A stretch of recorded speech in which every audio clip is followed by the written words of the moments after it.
Imagine a war thriller so intense that fans accused it of being a propaganda, a blockbuster so violent that even Netflix streamed what they could, and now its sequel's first teaser drops with fans saying, that's it. Even though the movie hits theater in just a month, if you click even now, you will miss the real story behind why Dhurandhar the Revenge teaser sparked controversy and why Netflix might have sanitized the original and what the sequels actually promise, but not rumors, facts only, straight from verified report. Stay with me because I am about to break down every important detail including hidden signals in the teaser, what critics and fans are buzzing about and how Dhurandhar 2 lines up against the big Bollywood clash this year.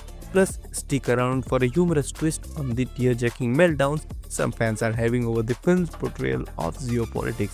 From the start, Dhurandhar was not your average spy movie. It was one of the highest-grossing Indian films of 2025, blending espionage with pulse-bonding action and crossing over ₹1 billion at box office. The film was also controversial for its political tone. Some critics called it propaganda, while others defended it as a high-stakes storytelling.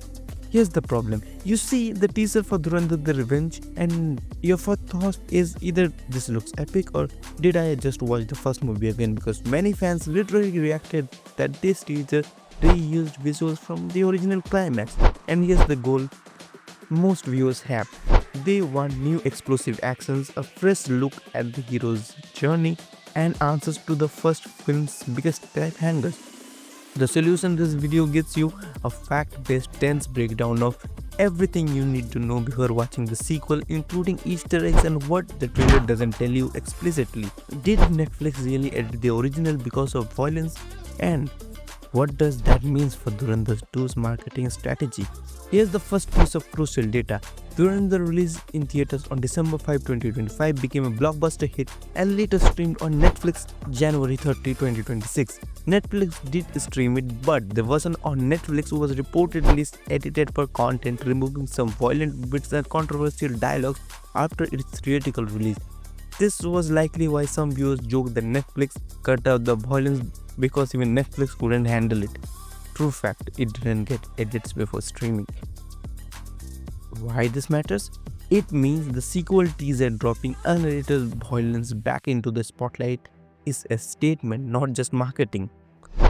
The official teaser for Dhurandhar the Revenge dropped on February 3, 2026. The film is scheduled for theatrical release on March 19, 2026. Coinciding with major holidays like Eid and regional festivals. Unlike the first part, the Revenge won't go to Netflix. It headed for Geo Hotstar for digital after theaters. The teaser shows Ranveer Singh's character Hamza Ali Mazari as an even more violent, high-intensity force, promising a darker narrative than original, cause now the leader is gone and he is probably got thrown after him. But here's what's strange. Some fans say the teaser reuses shots from first movie's action sequence that raise eyebrows on social media. Later we will talk about how the sequel might face off with Yash toxic at box office and why that matters. Let's talk about subtle coups. The teaser ends with potential line. ये नया हिंदुस्तान है, ये घर में घुसेगा भी और मारेगा. This phase is clear callback to one of the iconic lines referenced in the first film marketing and dialogue, signaling Hamza's shift from undercover operator to revenge-driven protagonist. And look closely, the teaser montage shifts into flashback moment that hint how Hamza became who he is now, which is crucial to the character arc. This isn't just more bullets and blood, it's contextual storytelling in short, and that's why even brief snippets of Jesse's backstory matters so much. Let's revisit the Netflix edit situation without the drama. Fact: Dhurandhar streamed on Netflix after theatrical release, but the version had edits for violence and some dialogue. Some fan circles humorously claim that Netflix cut the movie because it ran in the algorithm, but the real reason was compliance with the platform content standard after its A rating and strong scenes. If you are wondering whether the Revenge will be rougher, it almost certainly will be, especially since the production went back to theatrical first, streaming later. Why some viewers are angry about the portrayal of geopolitics and why others call it powerhouse narrative? Here's the sobering truth. Critics actually called the film first propaganda film. A well-cited article argued that the narrative leaned heavily on nationalist theme to the point of caricature, something that sparked analysis and debate in Indian film circles. but others, including filmmakers, defended the film's execution, calling it worthy of comparison with big international spy thrillers. Now here's the funny twist. A group online literally cried tears of outrage over the film's portrayal of Pakistan, labeling the movie as propaganda film. It's the same group ignores the fact that it was an A-rated adult cinematic work meant for intense storytelling. The contrast alone shows how polarizing and engaging narrative can be when geopolitics enters the frame. You might be thinking, wait, why are they still shooting when the release date is just weeks away?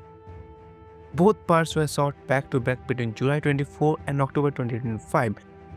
Often in big budget films, post production and pickups can run right up to release, especially for high intensity action scenes. Visual effects, polishing, and localization for multiple language markets, the standard in the industry, not red flag. Now here's some data that matters. Dhurandhar The Revenge is set to release on March 19, a date that also brings competition from Toxic, a major starring years that has its own massive fan base. This sets up a box office showdown, and it matters because both films target similar audiences just weeks before summer. This means The Revenge could shift marketing strategy, release timing, and even scene counts depending on early tracking.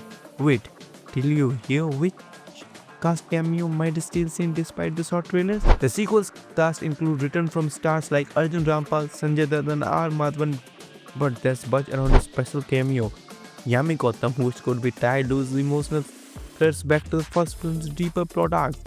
These returns appearances might not get much screen time in the teaser, but they signal continuity, giving fans who want narrative payoffs something to hold on to. If that breakdown helped you to understand why the teaser sparked both hype and frustration, wait till you see how the full movie answers the film's first biggest unanswered questions. And if you thought this insight into Netflix and its situation was useful, the next strategy breakdown the revenge narrative arc beats will complete your spoiler-free roadmap into what promises to be one of the most talked about films of 2026. Hey, this is Yash and you just watched Tim Tiles, and I will show off the next one. Thank you.